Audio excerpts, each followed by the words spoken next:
Rebuilding after divorce. Divorce left me with nothing. No backup plan, no extra money, and no idea where to even start. Sound familiar? You look at your bank account and it's just gone. You're wondering how to survive, let alone rebuild. If you're in that space, I want you to know you are not alone. And this isn't where your story ends. This isn't about feeling sorry for ourselves. This is about taking control, getting practical, and rewriting our future, one step at a time. In this video, I'll walk you through exactly what I did next, step by step, so you can start rebuilding too. It's time to get back to that place where you have hope. Let's go. Taking inventory. You're not starting from scratch. The first thing I did, and I mean the very first thing, was take a deep breath, and then another one. Because panicking doesn't solve anything, it just makes things worse. I needed clarity, not chaos. So I grabbed a pen and paper, the old-fashioned kind, and I made 2 columns. One column was labeled what I have, and the other was what I need.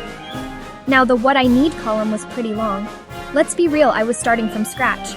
But the what I have column, that's where the magic started happening. I listed everything I still had, and I mean everything. Skills? Check. Time? Double check.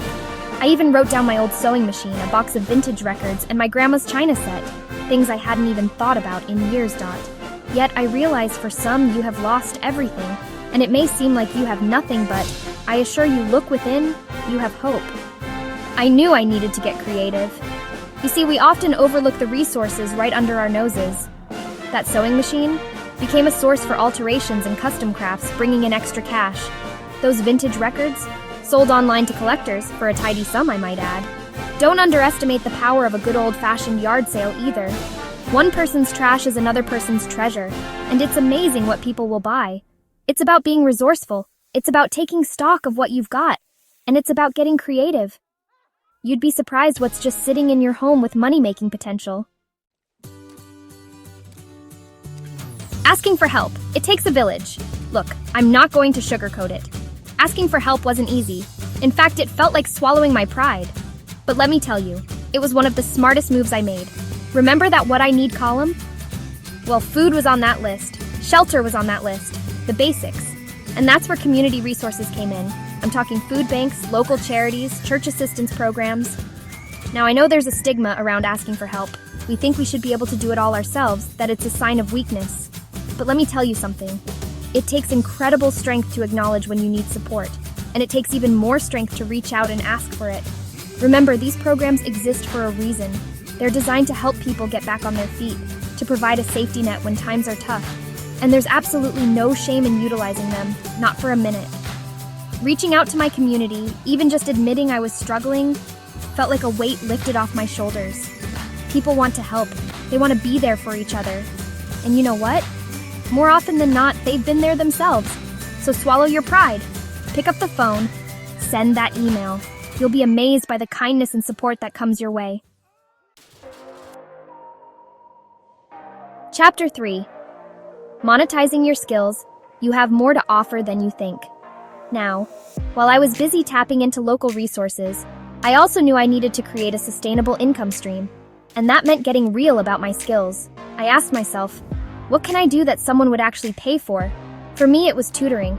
I'd always loved English and history, and I had a knack for explaining things in a way that made sense to kids. So I put up flyers at the local library, the community center, even the grocery store bulletin board, and slowly but surely the clients started coming. Now, tutoring might not be your thing, and that's okay. Maybe you're a whiz at baking, a natural-born organizer, a tech-savvy virtual assistant. The point is, everyone has skills they can leverage. Think about what you're good at, what you enjoy doing, and what problems you can solve for others. And don't be afraid to think outside the box. The internet has opened up a world of possibilities for remote work and freelancing. There are online platforms for everything these days.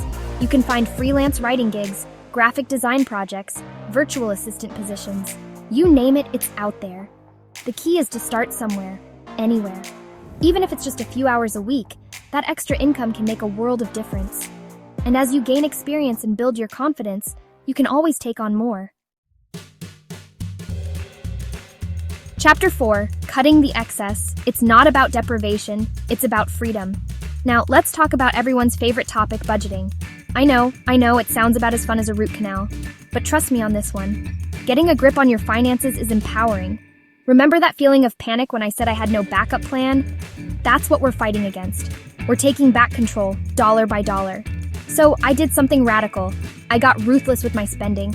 I'm talking cut to the bone, no mercy budgeting. First to go, the unnecessary subscriptions, streaming services, gone, gym membership I never used. See ya. Those monthly charges add up, folks.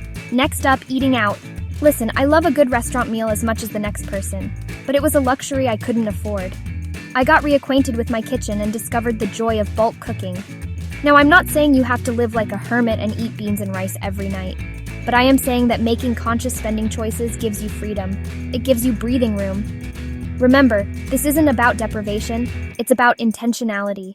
It's about deciding where your money goes instead of letting it disappear into thin air. And that, my friends, is powerful.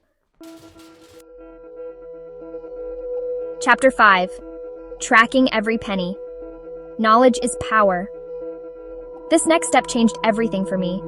I started tracking every single penny I earned and spent. And no, I don't mean meticulously categorizing every purchase into a fancy app. I'm talking about a simple notebook where I wrote down my income on one page and my expenses on the other. It was eye-opening, to say the least. You see, when you're not paying attention, it's easy for money to slip through the cracks. A coffee here, a magazine there, it all adds up. But when you're forced to write it down, to confront every expenditure, you become aware. And awareness is power. It allows you to make different choices, to see where you can cut back, to appreciate the value of a hard-earned dollar. Now, I know some people might find this tedious, but I encourage you to try it for just 1 month. See how it makes you feel. You might be surprised by what you learn about your spending habits. Remember, this isn't about guilt or shame. It's about taking control of your finances, about making informed decisions, about building a future where you're in the driver's seat. So there you have it, my step-by-step guide to rebuilding after divorce. It wasn't easy, but let me tell you, it was worth it. Because on the other side of fear and uncertainty is strength, resilience, and a whole lot of hope. In the comments, I want you to answer this. What's one small thing you can do this week to create or find income, even if it's just $20? Maybe it's selling something online, picking up an extra shift, or finally launching that side hustle you've been dreaming about. Let's support each other. Let's encourage each other, because no one rebuilds alone. If this video helped you, like it, share it, and subscribe for more hope-filled, practical steps for financial healing after divorce. Remember, you're not done. You're just getting started.